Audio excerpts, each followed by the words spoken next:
Oke, assalamualaikum warahmatullahi wabarakatuh. Selamat pagi semua. Sekarang mau kita lanjutkan lagi touring di hari kedua. Tepatnya sekarang tanggal 18 Agustus 2023.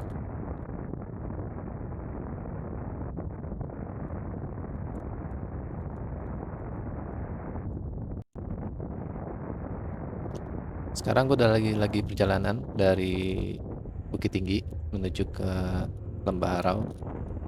Tadi dicek Google sih sekitar 42,6 km jarak tempuhnya. Jadi estimasi perjalanan tuh sekitar 1 sampai 1,5 jam. Nah, tadi gue berangkat dari sana tuh sekitar jam 10 kurang. Jadi estimasi sampai sana itu sekitar jam 11. Nah, nanti di sana kita masih punya waktu 1 jam sebelum sholat Jumat untuk explore area yang ada di Lembah Harau.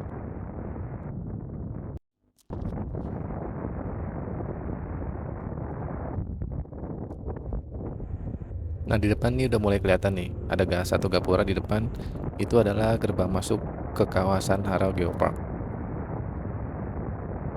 Nah, jadi mulai di depan pintu masuk ini, sini tuh kita udah bisa ngelihat kalau di sini tuh udah lumayan lengkap lah. Warung kelontong ada, warung makan ada, barbershop ada, cuci motor juga ada. Jadi sebenarnya ini udah kayak kawasan pemukiman. So kalau teman-teman mau nginep di kawasan ini nggak usah khawatir. Kalau untuk cari kebutuhan selama kalian mau nginep atau mau sekedar liburan aja, ini udah gampang banget. Di sini juga kanan kiri udah banyak guest house, penginapan dan lain-lain untuk akomodasi kalian selama nginep. Akhirnya kelihatan juga hamparan sawah hijau di depan. Refresh banget ini mah. Beda banget sama di Duri yang tiap hari ngeliat kebun sawit, pandangannya tuh rapet banget. Tapi kalau di sini tuh kalian bisa mandang jauh banget, terus ya luas banget lah, bisa refreshing mata.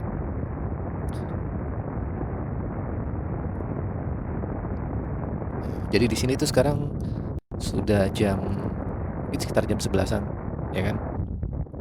Jadi kalau ngerasain cuacanya di sini itu panas, kalian bisa lihat tuh cerah banget.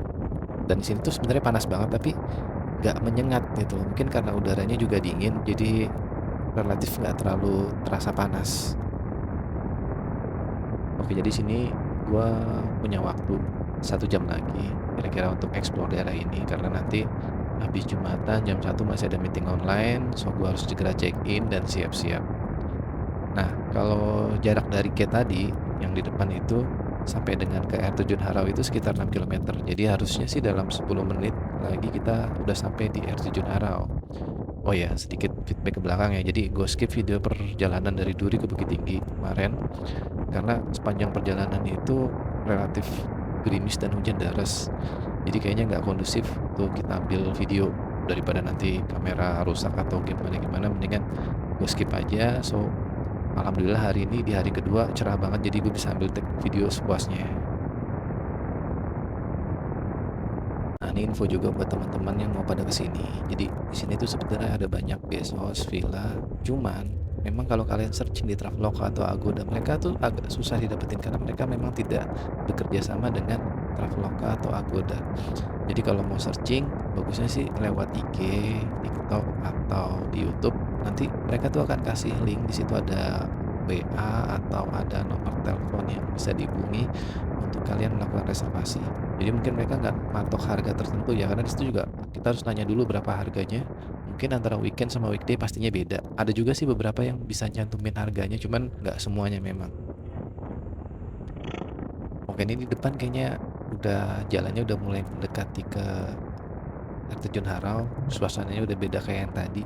Jalannya udah mulai kecil, udah banyak pemukimannya udah lebih padat. Terus, nah di ujung depan itu jalan ini pasti berujung di mepet di salah satu ngarai. Nah itu sebelah kanan juga ada masjid. Mungkin nanti kita bakal sholat Jumat ke situ. Oke, balik ke penginapan. Jadi sebenarnya kalau di sini tuh kebanyakan villanya ukuran besar-besar karena memang peruntukannya untuk keluarga. Jadi kalau buat solo touring tuh yang kapasitasnya 1 atau 2 orang emang agak susah sih nyarinya di sini. Jadi ya mau nggak mau harus sewa yang agak besar.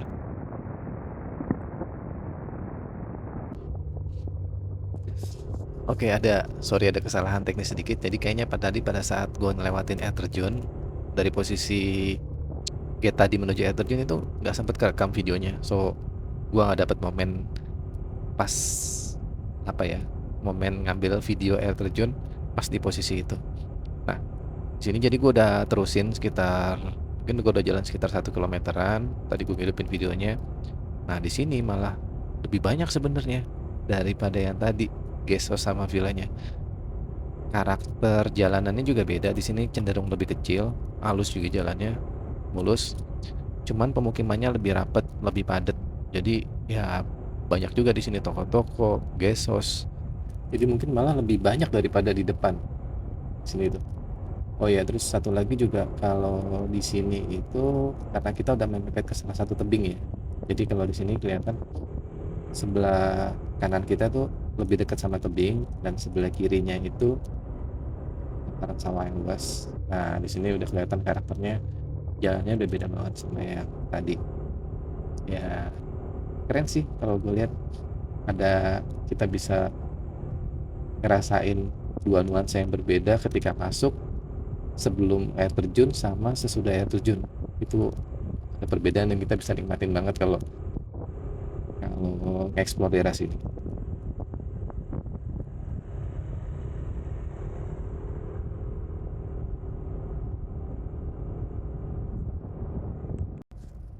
Oke, sekarang gue ada jalan balik menuju ke air terjun Harau. Sedikit telling story ya. Jadi Bukit Harau ini, gue sempat googling di artikel kalau Geopark ini punya dua cerita, versi legenda sama versi saintis. Cuman fakta menariknya, keduanya menyatakan kalau Geopark ini dulunya bagian dari lautan dengan kepulauan kecil yang sekarang jadi puncak areanya. Jadi kalau versi legenda rakyatnya itu dulu ada cerita tentang Raja Hindustan yang sempat berlabuh di sini terus berasimilasi sama keluarga yang berkuasa di sini. Singkat cerita, si Raja Hindustan ini buat mainan buat cucunya terus keceburlah di laut. Si ibu coba ngambil mainan itu dan menceburkan diri ke laut tapi malahan kegulung ombak sampai akhirnya tenggelam ke dasar laut. Nah, si kakek memohon ke dewa supaya palung ini bisa surut dan jadilah Lembarau. Itu versi legendanya. Cuman kalau versi saintisnya ini menarik banget karena kalau hasil penelitian, kandungan mineral batuan yang ada di sini komposisinya mirip banget sama batuan yang ada di dasar laut.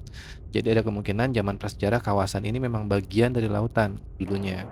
Jadi terlepas dari latar belakang apapun terbentuknya lembah Haram ini, kawasan ini memang menarik banget untuk dieksplor karena memang indah banget sih. Oke, ini kayaknya kita udah mau sampai di air terjun Lembarau. Jalannya juga mulai menyempit, ada bekas aspal basah, terus lereng-lereng juga udah deket sama jalanan. Finally di sebelah kiri kita itu udah ada kelihatan air terjun Lembarau dan suasana juga nggak terlalu ramai banget pas kalau mau foto-foto. Jadi sampai sini dulu perjalanan kita saat ini. Wassalamualaikum warahmatullahi wabarakatuh.